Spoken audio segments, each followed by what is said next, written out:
Bonjour à tous et bienvenue sur ma chaîne, j'espère que vous allez bien, heureuse de vous retrouver pour une nouvelle recette, une nouvelle vidéo. J'ai le plaisir de vous proposer aujourd'hui une excellente tarte, voilà, tarte aux cerises et myrtilles, un vrai délice. Je vous laisse découvrir la recette. Je commence par la première étape, la préparation de mon fond de tarte. Pour cela, j'aurai besoin de 100 g de beurre mou, 30 g de noix de coco, 50 g de sucre glace, le zeste d'un citron vert, un œuf, 200 g de farine, une pincée de fleur de sel. Dans mon saladier, je commence donc par bien travailler le beurre mou et le sucre glace bien tamisé jusqu'à l'obtention d'une consistance pommade. Voilà, donc je vous conseille d'utiliser un beurre très mou pour votre recette. Donc il faut ressortir le beurre de réfrigérateur au minimum 1 heure avant la réalisation de votre recette, de votre fond de tarte. Je râpe par la suite le zeste de citron vert. Donc le citron vert apporte énormément de fraîcheur, du goût à mon fond de tarte. J'ajoute par la suite l'œuf entier, donc j'ai utilisé l'œuf entier, le blanc et le jaune. Je mélange très bien donc le beurre mou, le sucre glace, le zeste de citron vert et l'œuf. Voilà. Ensuite, j'ajoute donc les autres ingrédients. Je commence par la pincée de sel, j'ai utilisé de la fleur de sel. Voilà, la noix de coco râpée. Voilà, je mélange à nouveau. Vous pouvez remplacer la noix de coco par la poudre d'amande, la poudre de noisette, voilà, donc tout ce que vous souhaitez.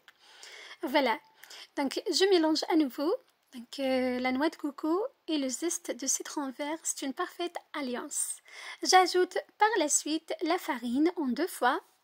J'ai utilisé de la farine sans gluten, farine mixe pas.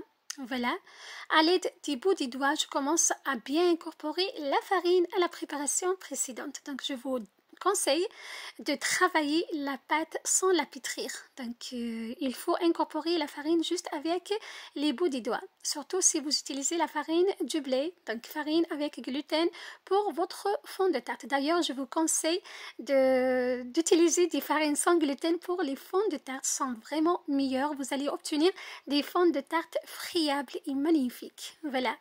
Ensuite, je dépose ma pâte sur un plan de travail bien fariné.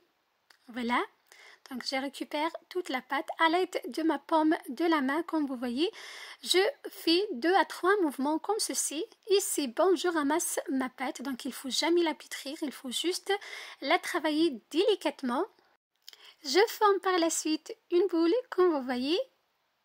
Voilà, donc je ramasse toute la farine, toute la pâte, comme ceci.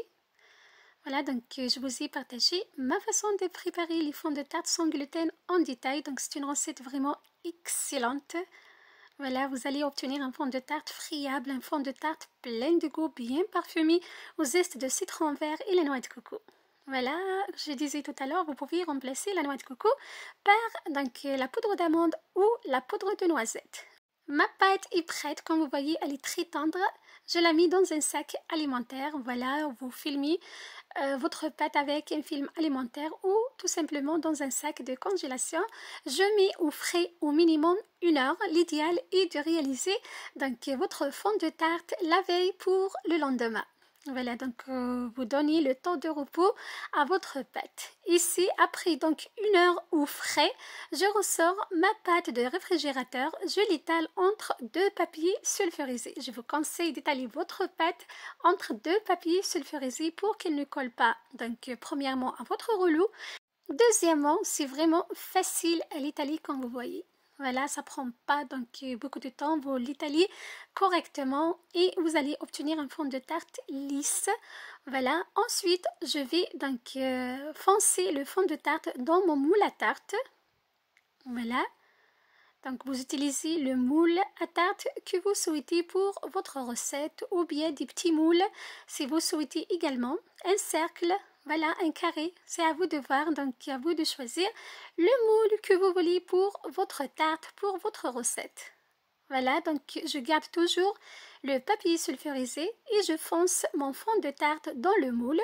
Ensuite, je retire le deuxième papier sulfurisé délicatement.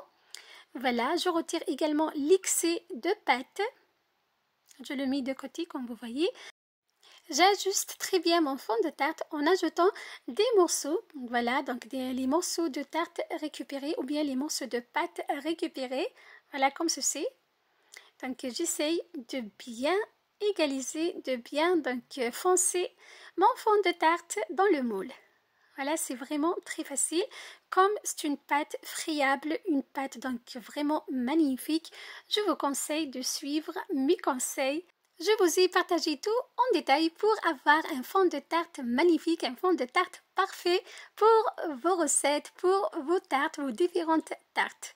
Voilà, donc vous faites vos fonds de tarte, vous pouvez même les réserver au congélateur si vous souhaitez. Voilà, donc les fonds de tarte se congèlent donc sans problème au congélateur. Voilà. Ensuite, à l'aide d'une fourchette, je pique le fond de tarte.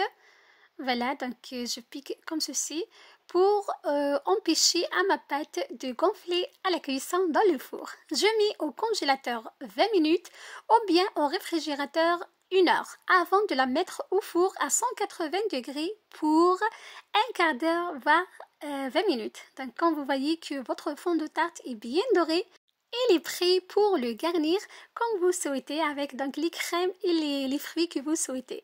Là donc le reste de la pâte, j'ai réalisé ce sablé qu'on va décorer ensemble très prochainement dans une autre vidéo pour vous donner des idées. Une fois mon fond de tarte est complètement refroidi, on va le démolir, donc il ne faut pas le manipuler tel qu'il est chaud, il faut le laisser complètement refroidir. Voilà, donc on va le manipuler donc délicatement. Voilà, il est très friable, donc je vous conseille de le manipuler délicatement. Voilà, je vais le poser sur ce plat. Voilà, pour finir la décoration de notre tarte. Je passe à la deuxième étape, la préparation de la crème pâtissière. Pour garnir notre fond de tarte. Dans une casserole, j'ai mis un demi-litre de lait. J'ai ajouté du sucre vanillé, de l'arôme vanille. Voilà, je porte le tout à ébullition. Dans un saladier, je pose 2 jaunes d'œufs. Voilà, j'ajoute 2 œufs entiers et 100 g de sucre. Je mélange très bien. Donc, j'ai déjà partagé ma façon de préparer la crème pâtissière dans mes recettes précédentes. Voilà, c'est toujours la même manière, c'est toujours la même méthode. J'ajoute par la suite 50 g de maïzena. Je mélange très bien pour bien incorporer la maïzena et pour éviter la formation des gros mots, donc pour qu'il n'y ait pas des gros mots dans la crème pâtissière. Une fois le lait à ébullition, je le verse progressivement sur la première préparation en feuilletant au fur et à mesure. Donc je vous conseille de mélanger au fur et à mesure, voilà. Ensuite, donc, je transvase la préparation dans la casserole. Je remets la casserole sur le feu. Je vous conseille donc de préparer votre crème pâtissière sur un feu très doux. C'est très important. Voilà, pour ne pas se retrouver avec une crème pâtissière cramée, une crème pâtissière qui se colle au fond de votre casserole. Voilà. Ensuite, je mélange très bien jusqu'à l'épaississement de ma crème pâtissière. Je la débarrasse par la suite dans un saladier.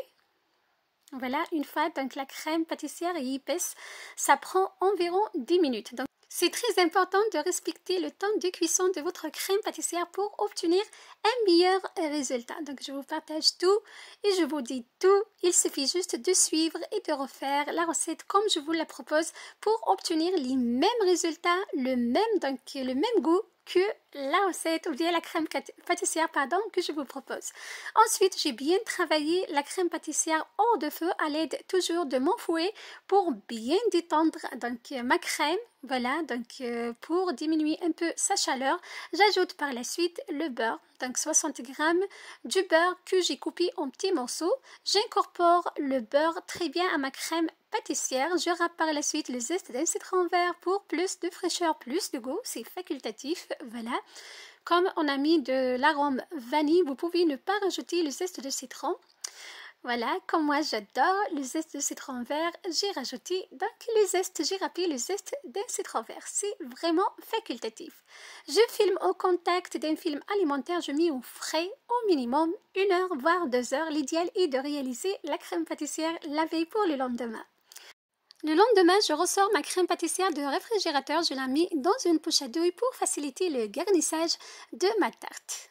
Voilà, Je passe directement à la dernière étape, donc montage et finition de ma tarte. Voilà, donc mon fond de tarte est bien cuit, comme vous l'avez vu, il est bien prêt. La crème pâtissière magnifique, pleine de goût, donc une crème pâtissière au zeste de citron. Voilà, je viens par la suite de garnir mon fond de tarte avec la crème pâtissière comme ceci. Donc je vous conseille d'utiliser la poche à douille pour faciliter le garnissage de votre fond de tarte. Voilà, donc l'alliance entre le zeste de citron, la crème pâtissière, le fond de tarte à la noix de coco, donc c'est vraiment un délice. Si vous aimez ce genre de tarte, je vous conseille vraiment de la refaire chez vous et de la garnir avec les fruits que vous aimiez, les fruits que vous souhaitez. J'étale par la suite la crème pâtissière à l'aide d'une spatule. Voilà, comme vous l'avez vu, j'ai choisi les cerises et les myrtilles pour la décoration de ma tarte. Voilà, pour finir ma tarte. Voilà, les cerises, les myrtilles, je les ai bien lavées, bien essuyées. Voilà, je les pose par la suite sur ma tarte comme ceci. Donc, vous avez vraiment le choix de décorer votre tarte à votre goût, à votre convenance. Voilà, donc au début, j'ai hésité de la bien remplir ou pas. Mais après, donc, j'ai décidé de faire que 2 couches, c'est largement suffisant pour la recette. Voilà, le tour des cerises suivi par un tour des myrtilles. Voilà, c'est une parfaite alliance, donc myrtille, cerise, noix de coco, zeste de citron, crème pâtissière. C'est un vrai délice. C'est vraiment une recette magnifique et comme vous avez vu, elle est vraiment facile et rapide à réaliser pour épater votre famille, vos invités et vos convives. Pour plus de fraîcheur, rien que les feuilles de menthe fraîches, voilà, et le zeste de citron vert et ma tarte est prête. Croyez-moi, c'est un vrai délice, un vrai régal. C'est une recette vraiment excellente. C'est une tarte magnifique. Voilà, que vous pouvez réaliser rapidement et facilement, surtout si vous réalisez le fond de tarte et la crème pâtissière la veille pour finir le garnissage de votre tarte le lendemain pour épater vos invités. Voilà, donc c'était ma recette pour vous aujourd'hui. J'espère qu'elle vous aura plu. J'attends vos retours, j'attends vos commentaires. Voilà, soyez toujours fidèles à ma chaîne. J'en ai plein d'idées à vous partager très prochainement. Voilà, soyez toujours au rendez-vous. Je partage mes recettes régulièrement. Je vous invite également à vous abonner à ma chaîne si ce n'est pas encore fait. Je vous donne rendez-vous très prochainement. Prenez soin de vous et à très bientôt.